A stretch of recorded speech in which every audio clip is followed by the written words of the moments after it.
Welcome back to Correlation Nation. Today we're going over Dana White's Contender Series, week number 2. We have some, what I consider, pretty good prospects on this card, and we're not going to waste any time. We're going to hop right into this. Let's dive headfirst into these matchups. 5 bouts, and we'll start at the bottom. We'll work our way up. So the first bout we have, at least on Tapology, I'm not sure this is correct order, but we got Tommy Cuozzi going against Ramiro Jimenez. Now, this should be, I don't know. I think Jimenez is just going to wipe the floor with this dude. But let's look at the notes. So, Tommy Cuozzi is a fairly light-footed pressure striker. He does seem to be pretty aggressive.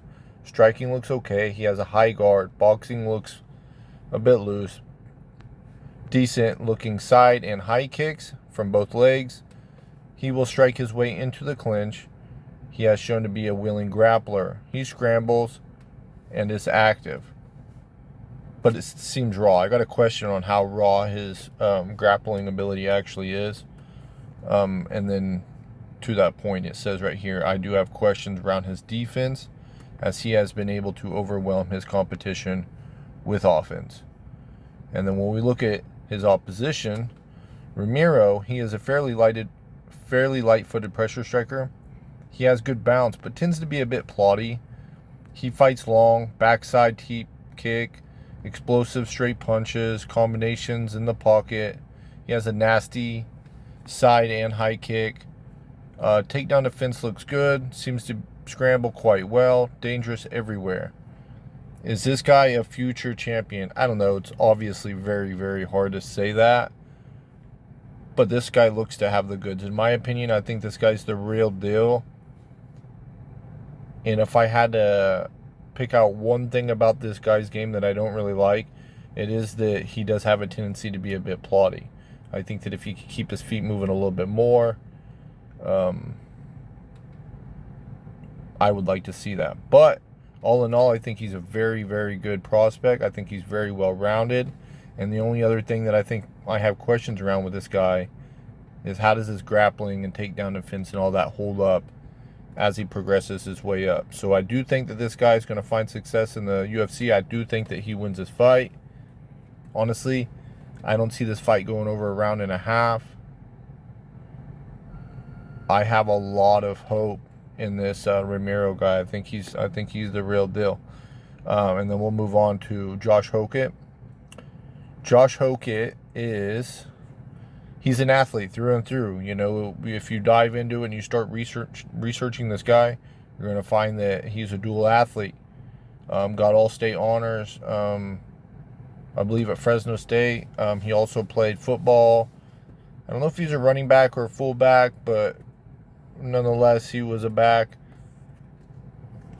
and did have success there. So much so that he actually, I think, spent some time on the 49ers. I don't know if that was active roster or, you know, just like the practice squad or whatever. But nonetheless, you know, it goes to show that he is an elite athlete. Now, is he undersized for the division? I personally think he probably is. You know, he's not real tall. You can see that even though he has a really, really thick lower half, he could probably work his way to the 205 division. And so long term, I think that if he makes it in the UFC, I think long term, that's probably what he'll want to do. But anyways, he's light-footed striker, shows surprisingly good movement and patience on the feet. He has lateral movement. Striking looks okay. He does drop his hands a lot, but moves pretty well. He pumps a decent left jab. Will follow it with an overhand right. Decent low kicks. He will throw them naked. But, you know, as I mentioned, he's an all-state level wrestler. He shows well-timed entries and is able to get to the right position pretty well. He floats and advances. Pretty good ground and pound to submission.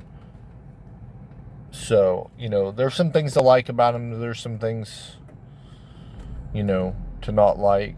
His striking is very green. There's some holes there, you know, dropping his hands, throwing the naked leg kicks. These are all things to be concerned about, especially at a higher level. You know, those things can be countered pretty easily.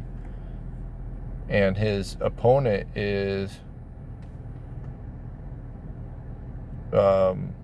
forgive me, I tried to get I'm going to try to get this pronunciation right.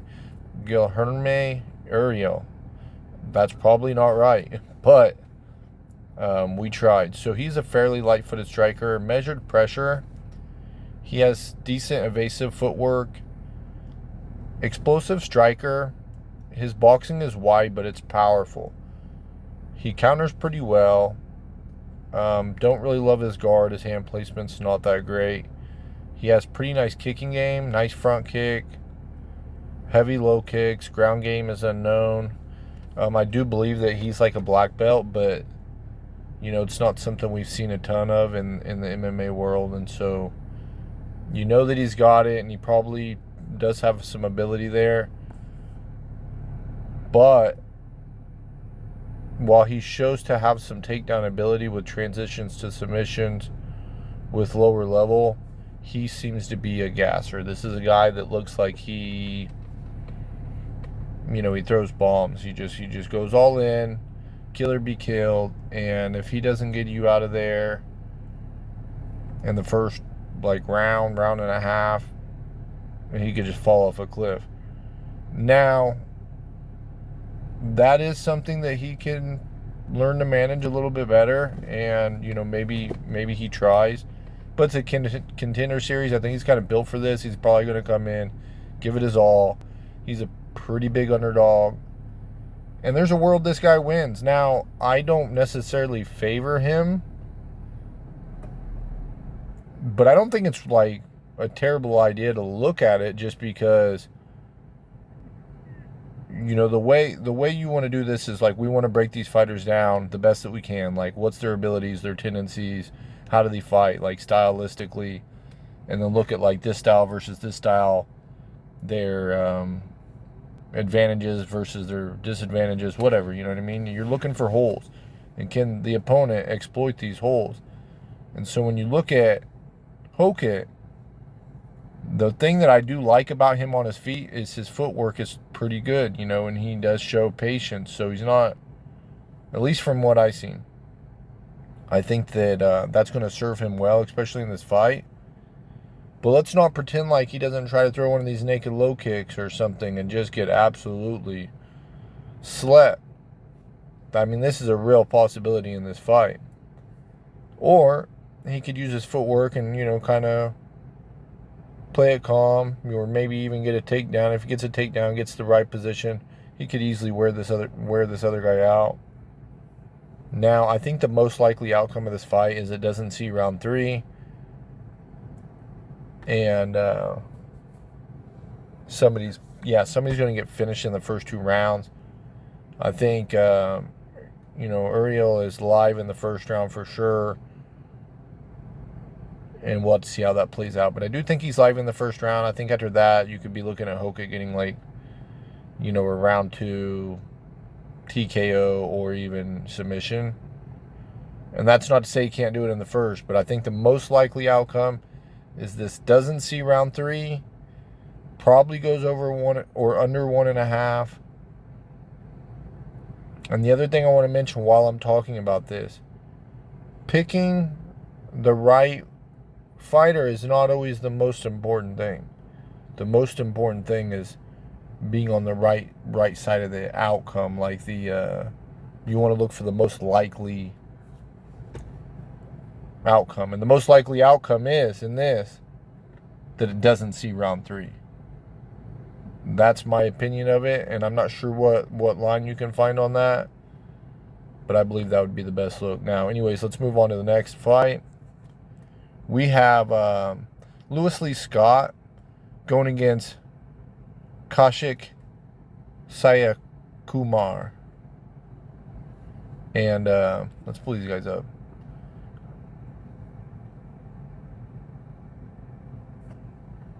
Yeah, Kaushik Saikumar and Louis Lee Scott. Should be a pretty good fight. You know, I certainly think that there's some questions around this.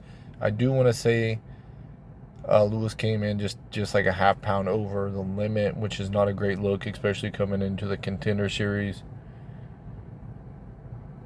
But, you know, we don't have any control over that. We just do what we can to break these down.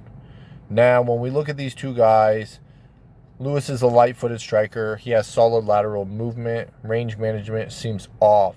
The reason I say that is he does tend to he tries to use range management, but when he's throwing these side kicks and stuff, it almost seems as if he's like, you know, like his depth perception is off or something, because he's almost like just a little bit too close, and so he throws these side kicks and he's in punching range. I don't like that about his game. I think that's something he needs to work on. But, you know, he is a pretty dynamic striker outside of that. That's just a flaw that I've seen in his game. He has a bit of an in and out style. Kick heavy attack, diverse, you know, front kicks, side kicks. He's got spinning heel kicks and so on and so forth. But, you know, you'll see the front kick and the side kick are some of his more prominent kicks. Nice step in knee. Long straight punches, but seems a bit front loaded. And doesn't move head much. He looks physically strong in wrestling and grappling sequences, but the knowledge is in question. You know, I think that when you look at Kaushik, I believe he's like a Ryan Hall prodigy. You know, he's learning from him, and this guy is definitely going to know a thing or two about some grappling. And so I would rather see Lewis try to keep this on the feet, because I think he has a huge advantage on the feet. But anyways, let's go on to Kaushik. This guy is, I say he's fairly light-footed, pressure striker. You know, he shows decent bounce and evasive footwork, but he tends to just stand in front of his opponents. You know, I say that he's fairly light-footed. I say that because he has it, but he doesn't really use it a lot.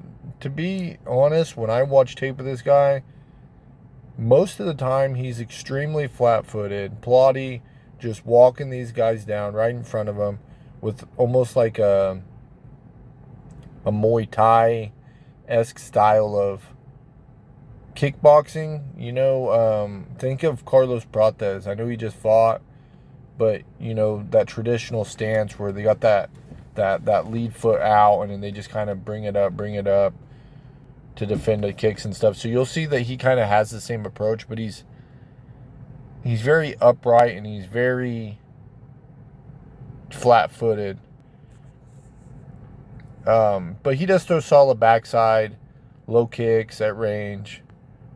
You know, there's the Muay Thai-esque style. You know, nice front side body kick. High guard, more of a counter boxer. So he does have kind of low volume. Takedown defense looks pretty bad. I think that's because he's willing to work off his back. And I think this is a tough matchup for him, honestly. I think that Scott's just a way more dynamic striker.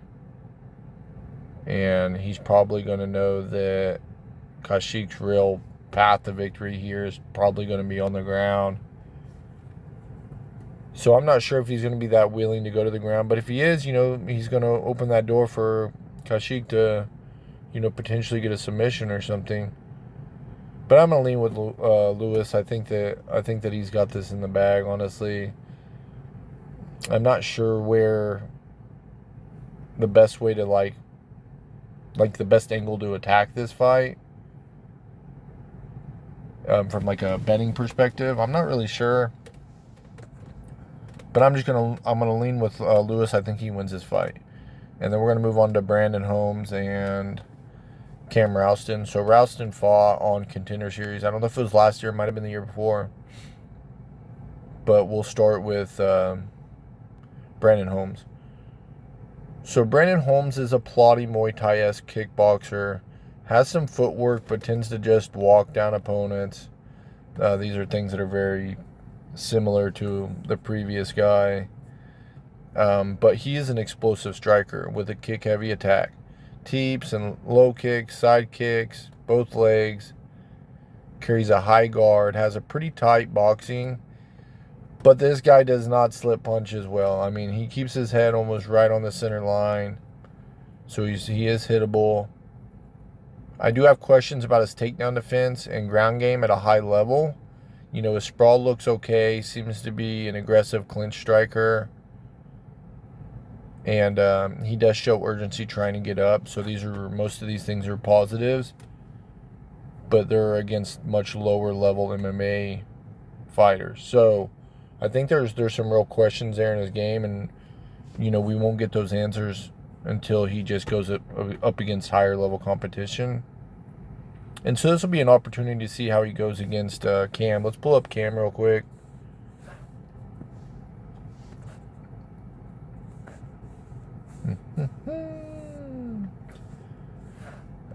Yeah, I have to pull him up because he fought before, so he's not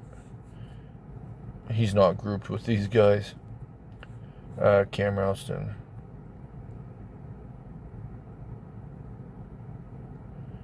So Cam is a pretty light-footed striker, decent footwork, has, you know, some evasive ability on the feet, seems to have a technical kickboxing style. He strikes long, but he looks below average speed. I mean, his speed is, to me, it's concerning. I don't like his speed at all. It's something that I think is going to be an issue for him in his career. And I also think that's why this next thing, you know, he will sell out to grapple. Takedown ability looks below average as well. I mean, he has some takedown ability, but it's not great. You know, I mean, if he's going against somebody that I know has decent takedown defense, like, I just don't think this guy's going to be able to get it to the mat. But if he does, he transitions well. He has some ground and pound with some submission upside. You know, he can grapple. I think he's got quite a few submissions in his career. So he's proven that ability. I really question his takedown ability. And like a lot of guys that like to grapple, or just people that like to grapple, you know, we have seen a lot of people in MMA that have, you know, world-class BJJ and don't have the ability to get the fight to the ground. And if you can't get it to the ground, you can't, you know, you're stuck in their world. And yeah, I'm not sure. I've seen these guys face off, and the one thing that's going to give me pause for concern is going to be that Cameron looked absolutely huge compared to his opponent. And that worries me a bit because, honestly, I was on the other side. I just don't love Cameron's game, honestly. I think his deficiency in speed is like I said, it's going to give him real fits in his career, especially like at the highest level. And then, you know, him being more of a grappler that doesn't, it's just crazy because I think that on the feet, he looks good. Like, technically, I think he's a pretty solid striker. But the speed just kills it. And then it's like, oh, you can grapple, but you can't get it to the mat. So these are like two huge things that it's like, I just can't trust this guy. But he does seem to be way, way bigger than his opponent. But I can't really necessarily go against what my notes are telling me. I'm going to side with the opposition on this. You know, obviously that guy is a short notice replacement. But the thing I was kind of wondering is, let's pull these guys up real quick. Hold on. Fix that. Whoa. All right. So you look right here at the Cam Rowston. This fight was canceled. So his opponent was John Kuhnman or Kuhneman or whatever. And I looked at him just slightly, just a little bit. He's a 10-0 prospect. He's 26. And I'm guessing he's a wrestler. College, University of Nebraska. Yeah, Foundation Wrestling. Tell me that UFC wasn't trying to bring this guy in to beat up old Cam Rowston. And then Cam gets a short notice replacement in Brandon Holmes, which probably has some deficiencies on the mat, if I had to guess, because I think this guy's coming from kickboxing background. But he's 28, and he looks like a super solid athlete, honestly. Quick, explosive, dynamic kicks.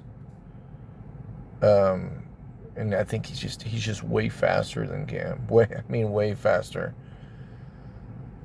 So, if Cam can get him to the ground, I can see him definitely winning this fight. But if he can't, Brandon Holmes is going to just beat him up.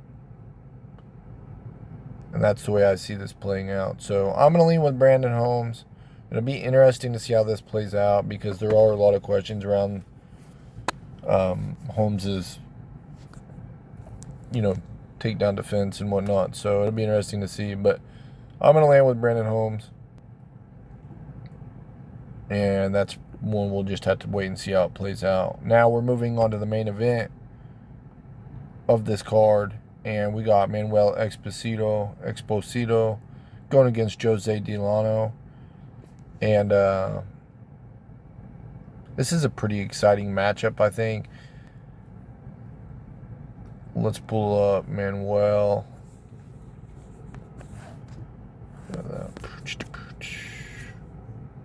Okay. Manuel is a fairly light-footed striker. He shows good bounce, but tends to be a bit plotty, kind of front-loaded.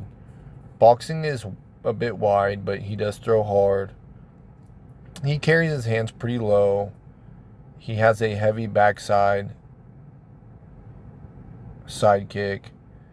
Will engage in the clinch, looking to grapple. But his clinch game is not great. It seems that he gets into the clinch and then he doesn't do a lot with it. And if he gets stuck in the clinch with a guy that has good clinch offense, striking ability, knees, elbows, things like that, he's just going to be there to get hit, because he doesn't defend very well in the clinch.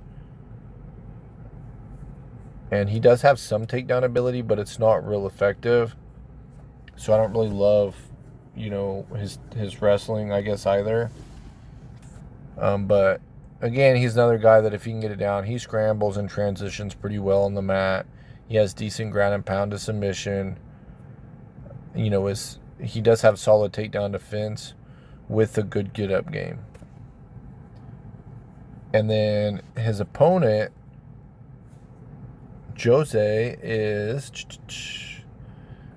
I got that he's very light-footed. And I don't use very often, but this guy seems to be pretty light-footed. He uses lots of movement. He creates angles. He has solid distance management. He uses measured pressure. He has clean, accurate striking. He's explosive, fast. He has nasty front side kicks, mainly the teep and the low kick. And then he uses his backside leg to throw side kicks. Is he a vicious clinch striker?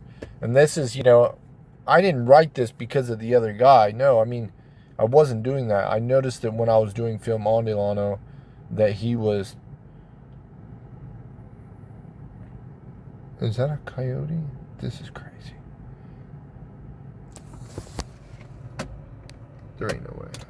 Is that a coyote? Ain't no way. There's a coyote right here. Sorry. Yeah, he was throwing very heavy elbows, heavy knees. And it made me think, is this guy just like, if he gets you in the clinch, is he just going to freaking try to take your freaking head off or whatever? Yeah, it seemed pretty vicious to me, so I had him notate it. He does have some takedown ability, shows some control on the ground. He scrambles and transitions well. Cardio looks solid. So all in all, again, the notes are telling me José Delano is going to win this fight. I want to say probably by TKO. But, you know, while he's pretty explosive and all that, let's pull him up. I'm a little bit curious because I'm a little bit in between whether I actually think, like, how many knockouts. He has 4 knockouts, 5 submissions, you know, and then he has 6 decisions. You know, he does fight with good pace. You know, he puts a lot out there.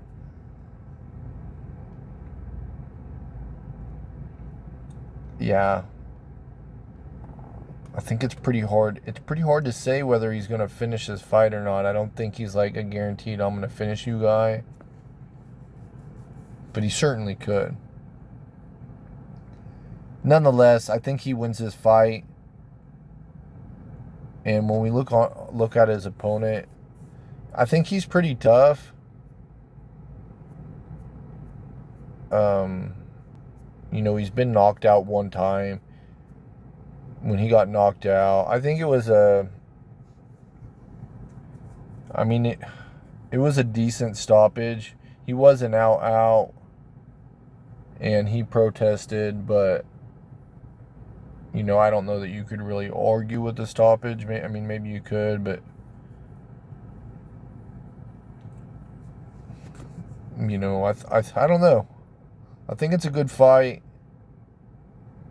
I definitely lean with Delano on this. I think he's going to get the win.